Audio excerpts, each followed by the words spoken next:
வணக்கம். Green access ப்ரொமோட்டர்லேருந்து Selvakumar பேசுகிறேங்க. நம்ம ஒரு வீட்டு மனையில் இன்வெஸ்ட்மெண்ட் ஆகட்டும் அல்லது ஓன் யூஸ்க்காக இருந்தாலும் சரி, அதில் நம்ம 2 விஷயங்களை நம்ம எதிர்பார்ப்போம். ஒன்று உள்ள என்ன கட்டமைப்பு இருக்குதுன்னு பார்ப்போம், இன்னொன்று சுற்று வட்டாரம் என்ன இருக்குதுன்னு பார்ப்போம். உள்ளே இருக்கக்கூடிய கட்டமைப்புன்னு பார்த்துட்டோம்னா, இது இப்போ நம்ம பார்க்குற வீட்டு மனை டிடிசிபி அப்ரூவ்டு ஃப்ளாட்டுங்க. ஏற்கனவே 30க்கு மேலே வீடுகள் இருக்கக்கூடியது. இதில் எல்லா வீதிகள்லேயும் தார் சாலை அமைச்சிருக்கு.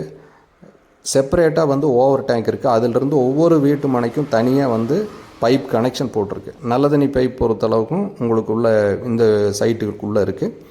அது இல்லாமல் உங்களுக்கு தெருவிளக்கு இருக்குது. Garden area 2 garden area. ஒன்றில் 27 நட்சத்திர மரம், உள்ள வாக்கிங் போகிற மாதிரி இடம், நல்ல ஸ்பேசியஸான கார்டன் ஏரியா.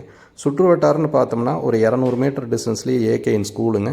வாக்கபிள் டிஸ்டன்ஸில் உங்களுக்கு பஸ் ஸ்டாப்பு, எல்லா பஸ்ஸும் நின்று போகிறது. திருப்பூர், அவினாசி, ஈரோடு, கோயம்புத்தூர், சோமனூர்னு எல்லா பஸ்ஸும் நிற்கக்கூடிய ஒரு ஜங்ஷன் பாயிண்ட் வாக்கபிள் டிஸ்டன்ஸில் இருக்குது. அதே மாதிரி அந்த ரவுண்டானா ஜங்ஷன்லேயே இப்போ ரேவதி ஹாஸ்பிட்டல் 24 மணி நேரம் ஹாஸ்பிட்டல், நீங்கள் ஹோட்டல்ஸு எல்லாமே சுற்று வட்டாரத்தில் இருக்கக்கூடியது. இது ஒரு நல்ல டெவலப்பிங் ஏரியா. இன்வெஸ்ட்மெண்ட்டுக்காகட்டும் ஓன் யூஸ்க்கும் ஏற்ற இடம். வீட்டு மனையாகவும் கொடுக்குறோம், வீடும் கட்டியும் தர்றோங்க. இன்னும் சில வீட்டு மனைகள் தான் இருக்குது. அவசியம் நேரில் பாருங்கள். நன்றிங்க.